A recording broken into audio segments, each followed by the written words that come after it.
Hi అండి, అందరూ ఎలా ఉన్నారు? Welcome back to my channel Swita sisters. నేను సప్త శనివారాల వ్రతం చేసుకున్నాను, మీ అందరికీ తెలుసు కదా.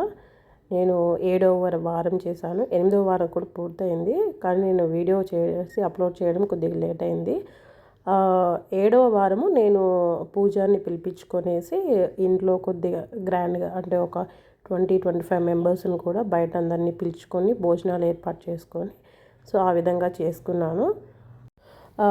7వ వారంకి అయితే నేను మా అమ్మ వాళ్ళు, అంటే మా పుట్టింటి నుంచి మా అమ్మ, వదిన, మా అల్లుళ్ళు అందరూ వచ్చారు. అదేవిధంగా మా రిలేటివ్స్లో మా కజిన్ వాళ్ళు కూడా వచ్చారు. అండ్ ఇంటి చుట్టుపక్కల వాళ్ళని కూడా పిలిపించుకున్నాము. అండ్ మేము పూజకి ఇట్లా చేసుకుంటున్నామని మా అమ్మ వాళ్ళు ఇంటి నుంచి బట్టలు తీసుకొచ్చారు. నాకు, మా ఆయనకి ఇద్దరు పూజలు కూర్చుంటారు కదా, సో కొత్త బట్టలు కట్టుకొని పూజ చేసుకోండి అని చెప్పి కొత్త బట్టలు పెట్టారు. మేము రెడీ అయ్యేసరికి పూజారి వచ్చారు. సో అలంకరణ సింపుల్గా చేసుకున్నాము. అండ్ పూజకి అయితే జనరల్గా అంటే 6 వారాలు చేసుకునే దానికంటే కొద్దిగా 7వ వారం కొద్దిగా లిటిల్ గ్రాండ్గా అయితే చేసుకున్నాము. అండ్ కాకపోతే అరేంజ్మెంట్స్ మాత్రము మనము మన టైం ప్రకారం ముందే అరేంజ్ చేసుకోవాలండి, లేదంటే హడావిడి అయిపోతుంది. మనం పూజలు ప్రశాంతంగా కూడా కూర్చోలేము. సో మనము ఆ ఏర్పాటు చేసుకోవాలి అనుకున్న వాళ్ళైతే ప్రతి ఒక్క వస్తువు మనము లిస్ట్ రాసుకొని తెచ్చుకొని ఫ్రైడే రోజు, అంటే ముందు రోజే మనం అన్ని లిస్ట్ చెక్ చేసుకొని పెట్టుకోవాలి. ఏ ఒక్కటి మర్చిపోకుండా ప్రసాదాలు కానీ, ఫ్రూట్స్ కానీ, ఫ్లవర్స్ కానీ, అరటాకులు కానీ, మీరు ఏమైనా రిటర్న్ గిఫ్ట్స్ ఇవ్వాలంటే వాటిని కానీ, ఏవైనా కానీ, పైగా భోజనం ఏర్పాటు చేసుకోవాలి అనుకున్న వాళ్ళు అయితే వాళ్ళు ముందుగానే సో ఏమేమి చేసుకోవాలి, ఎట్లా, ఏ టైంకి స్వామివారు వస్తారు, పూజ ఏ టైంకి అనేది అరేంజ్ చేసుకోండి. నాకైతే మాత్రం మా పేరెంట్స్ వచ్చారు కాబట్టి సో అమ్మను, వదిన వాళ్ళు ఫుడ్ అరేంజ్మెంట్స్ చేయగలిగారు. నేనైతే పూజలో ఉండిపోయాను. నాకు పూజ అలంకరణ, పూజకు కావాల్సిన సామాగ్రి, అక్కడ పూలు పళ్ళు అరేంజ్ చేసుకోవడానికే నాకు టైం సరిపోయింది. సో కాబట్టి అలా ఫుడ్ అరేంజ్మెంట్ అనుకున్న వాళ్ళు బయట క్యాటరింగ్ అనుకుంటే ప్రాబ్లం లేదు, బట్ ఇంట్లో చేయించాలి అనుకున్న వాళ్ళైతే కొద్దిగా ముందుగానే ప్లాన్ చేసుకోండి. అండ్ మనం ఈ పూజలోకి వచ్చేలాగైతే నాకు తెలిసినంత వరకు సప్త శనివారం అంటే 7 శనివారాలు అంటే వెంకటేశ్వర స్వామికి 7 అనేది ప్రియమైన సంఖ్య, అవునా? సో నేనేమి ప్రియమైన సంఖ్య 7 కాబట్టి 7 రకాల పువ్వులు, 7 రకాల పళ్ళు, 7 రకాల ప్రసాదాలు, సో నేను అన్నీ 7గా వచ్చేలాగా నేను అరేంజ్ చేసుకున్నాను అనమాట. చాలామందికి ఈ డౌట్ రావచ్చేమో, అదేంటి అక్క 7 అన్నారు కదా, సో ఖచ్చితంగా 7 సంఖ్యలోనే పెట్టుకోవాలా అని అనుకోవచ్చు. అలా ఏం లేదండి, మన స్తోమతకు తగ్గట్టు చేసుకోవచ్చు. నేను అలా చేసుకోవాలి అని అనుకున్నాను, నా మనసు పూర్తిగా చేసుకోవాలనుకున్నాను కాబట్టి నేను అన్ని 7 సంఖ్యలో ఉండేలాగా చేసుకున్నాను. అలా 7 పెట్టుకోవాలి అనుకున్న వాళ్ళు మీకు తగ్గట్టుగా కొద్ది కొద్ది క్వాంటిటీలో తెచ్చి పెట్టుకొని పూజని అయితే ముగించుకోవచ్చు. దీపాలు మాత్రము ఖచ్చితంగా 7 సంఖ్యనే పెట్టాలి, మిగతాది మీ ఇష్టం అండి. ప్రసాదాలు 7 ఏవైనా చేసుకోవచ్చు మీకు అనుకూలంగా ఉన్నట్లు. మేము 7 సంఖ్యలు అన్నీ అరేంజ్ చేసుకొని పెట్టుకున్నాము. స్వామివారు వచ్చారు, పూజ స్టార్ట్ చేసిన తర్వాత పూజ అయ్యాక నేను దాదాపు ఒక 20-25 మెంబర్స్ అన్నాను కదా, సో ఫుడ్ అరేంజ్మెంట్ కూడా చేసుకొని వాళ్ళందరికీ సంతృప్తిగా ఫుడ్ పెట్టి నేను రిటర్న్ గిఫ్ట్ ఇచ్చి పంపాను. అండ్ అదేవిధంగా మా అమ్మ, వదిన వాళ్ళు వచ్చారు కదా, సో వాళ్ళకు నేను చీరలు కూడా ఇచ్చుకున్నాను. అది మన ఇష్టం అండి. మనము ప్రతి వారము భోజనము పెట్టాలి అనుకుంటే పెట్టచ్చు, పెట్టలేని వాళ్ళైతే 7వ వారం మాత్రం ఖచ్చితంగా పెట్టేలాగా చూసుకోండి.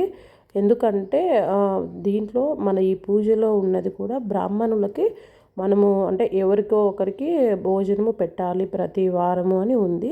కానీ ప్రతి వారము అందరికీ అనుకూలం కాకపోవచ్చు కాబట్టి మనము 7వ వారము కనీసం 7 మందికి, లేదంటే మీ ఇష్టం ఎంత సంఖ్యకైనా మీ అనుకూలం కొద్దీ పెట్టేలాగా చూసుకోండి. మేమైతే బ్రాహ్మణులు మాతో ఏమన్నారు అంటే, యాక్చువల్గా మీరు బ్రాహ్మణునికి భోజనం పెట్టాలి, కానీ వాళ్ళ పద్ధతిలో మనం చేయలేము కాబట్టి బ్రాహ్మణునికి మనము ఒక బ్యాగ్లో రైస్, కందిపప్పు, అలాగే ఒక 2-3 రకాల కూరగాయలు, 1 లేక 2 ఆకుకూరలు, సో ఇలా కందిపప్పు, చింతపండు, మిరపకాయలు ఇలా అన్నీ ఒక బ్యాగ్లో పెట్టి పూజ అంతా ముగిసిన తర్వాత పూజారికి ఇస్తే సరిపోతుంది అని చెప్పారు.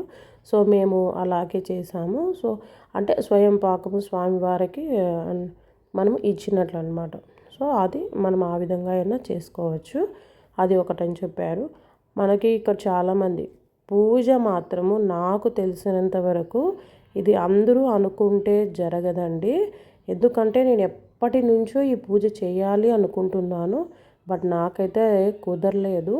ఆ స్వామివారు మన మీద ఎప్పుడు అనుగ్రహిస్తారో అప్పుడు మాత్రమే చేసుకోగలము. అందులో ఇంకొకటి కూడా అండి, మనం మొదలు పెట్టగానే మన పూజ అంతా పూర్తయినట్లు కాదు. మనకి మధ్యలో మనకి అనుకోకుండా ఎన్నో ప్రాబ్లమ్స్ వస్తూ ఉంటాయి. వాటిని అన్నిటినీ తట్టుకొని ఈ పూజ పూర్తి చేయడం కూడా ఒక వరమే అనుకోవాలండి. నాకైతే మధ్యలో 7th ప్రాబ్లమ్ క్రియేట్ అయింది. బట్ అక్కడ ఆపేసే పరిస్థితి వచ్చి అన్ని అరేంజ్మెంట్స్ కూడా చేసుకున్నాము, ఆపేసాము.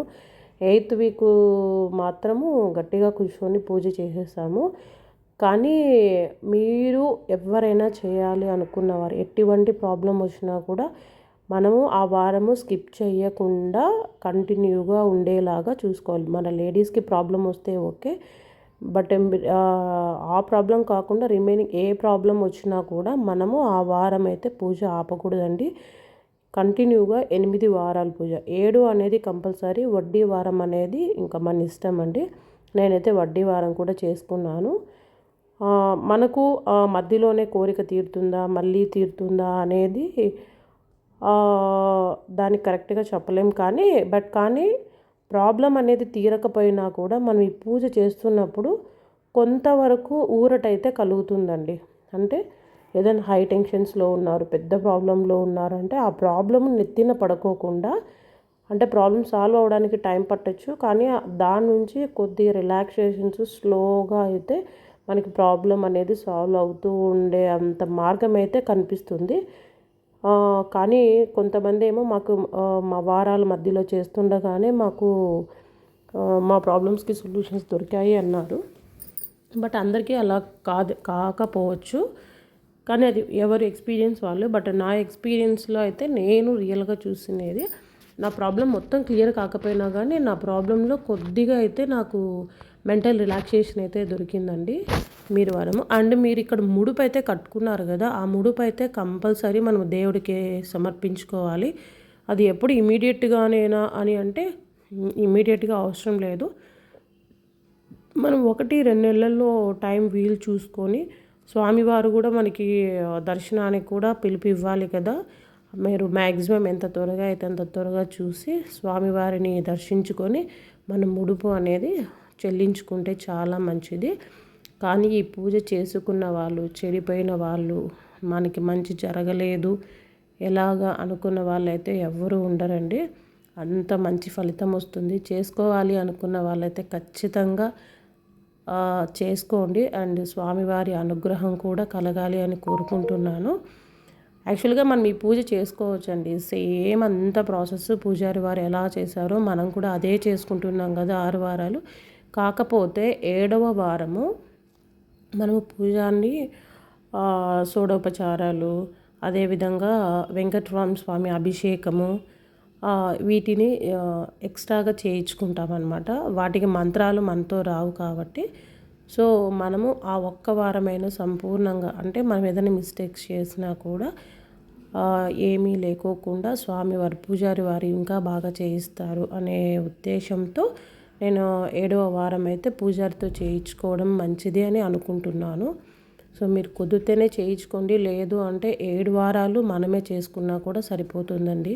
పూజారే వచ్చి చేయాలి అని కూడా ఏమీ లేదు. మనకు అన్నీ అనుకూలిస్తాయి అనుకుంటే పూజారి వారిని పిలుచుకొని ప్రతి వారమైనా కూడా చేసుకోవచ్చండి. పూజారిని పిలుచుకొని, అనుకూలం లేని వాళ్ళు మీరే ప్రతి వారం చేసుకొని స్వామివారిని మీ సంకల్పాన్ని చెప్పుకొనేసి మీ కోరికలు, మీరు మీ కుటుంబ సభ్యులు అందరూ బాగా ఉండాలి అని మీరు కూడా ఈ పూజ చేసుకొని కుటుంబ సభ్యులతో సంతోషంగా ఉండి మీ జీవితం కూడా చల్లగా ఉండాలని కోరుకుంటూ నేను సెలవు తీసుకుంటున్నాను. అండ్ ఇక్కడ మీకు ఎవరికైనా ఎటువంటి డౌట్స్ ఉన్నా ఈ పూజలో నాకు మెసేజ్ చేయండి. చాలా వరకు అయితే నేను రిప్లై ఇవ్వడానికే చూస్తాను. కృతజ్ఞతలు. అండ్ నా ఛానల్ ఎవరైనా కూడా సబ్స్క్రైబ్ చేసుకొని వాళ్ళు ఉంటే సబ్స్క్రైబ్ చేసుకోండి. అండ్ మరిన్ని వీడియోస్ కోసం keep watching my channel. Thank you.